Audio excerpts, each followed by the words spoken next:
భారత సనాతన హైందవ సోదరీమణులారా, ముందు తరాలకి మన సనాతన ధర్మాన్ని అందించే బాధ్యత మనది. మనం కలిసి నడుద్దాం, కలిసి ఆలోచిద్దాం, కలిసి జీవిద్దాం అని ఋగ్వేదంలో మంత్రం చెబుతుంది.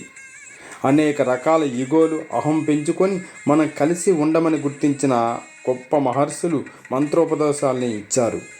వారు దూరదృష్టులు. ఆ కారణంగానే మనందరిలో ఒకే పరమాత్మ ఉన్నాడని చెప్పారు. అందరికీ వేరువేరుగా కనిపిస్తున్న సూర్యుడు ఒక్కడే అని బోధించాడు. సమస్త జీవుల హృదయ సరస్సులోని భగవంతుడు కూడా ఒక్కడే అని బోధించారు. ఒక్కొక్కరు పేరుతో మనం పిలుచుకున్న కలియుగంలో అఖిలాండ కోటి బ్రహ్మాండ నాయకుడైన శ్రీ వెంకటేశ్వర స్వామి ఆ సందేశమే మనకు కందిస్తున్నారు. ఆ కారణంగానే అన్ని గుళ్ళలోనూ ఈ భావాలే వ్యాప్తం కావాలని, గుడి ప్రబోధించే ధర్మం ద్వారా హిందువ జాతిని ఏకపథంపై నడిపించాలని ఆ స్వామి ఆదేశం మేరకు మన గుడి కార్యక్రమాలు నిర్వహిస్తున్నారు. గుడికు సంబంధించిన తత్వార్థాలు, సాంకేతిక పరమార్థికార్థాలు ఎన్నైనా ఉండనీగాక అది మానవ వికాస కేంద్రమని, మనసులోని పశుత్వాన్ని తొలగించి పశుపతత్వాన్ని నింపుతుందని సామాన్యుని కూడా అర్థమయ్యే శైలిలో మన గుడి కార్యక్రమం ఆలయ కమిటీలు, భజనా బృందాలు, గ్రామంలో ఉన్న నాయకులు నిర్ణయం తీసుకోవాలి. చక్కగా ఇంటిల్లు పాది వారానికి ఒక్కరోజైనా ఆ దేవాలయం దర్శించాలి.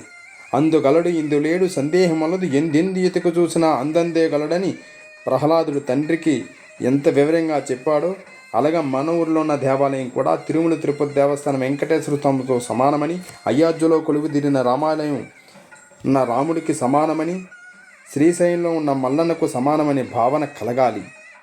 రూపాలు వేరైనా అంతరార్థ పరమార్థాలు ఒకటేనని, ఎంతమందిని కొలిసిన అంతటా చేరేది ఆ పరమేశ్వరుడికేనని, ఆ పరమేశ్వరుడే సర్వ సృష్టి, సర్వకర్త, సర్వ జగత్ కారణని, నిరాకారు, నిరంజనుడని తెలుసుకొని తప్పనిసరిగా మన గుడి కార్యక్రమంలో అందరూ భాగస్వాములు అవ్వాలి, బాధ్యత తీసుకోవాలి.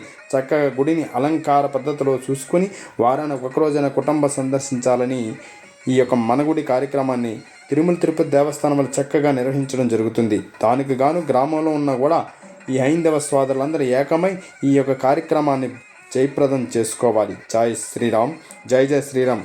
ఆలయం బాగుంటేనే మన హైందవ సమాజం బాగుంటుంది. ఆలయ ధర్మాన్ని మనం కాపాడాలి, భావితరాలకి అందించాలి, భవిష్యత్తుకి అందించాలి. జై శ్రీరామ్.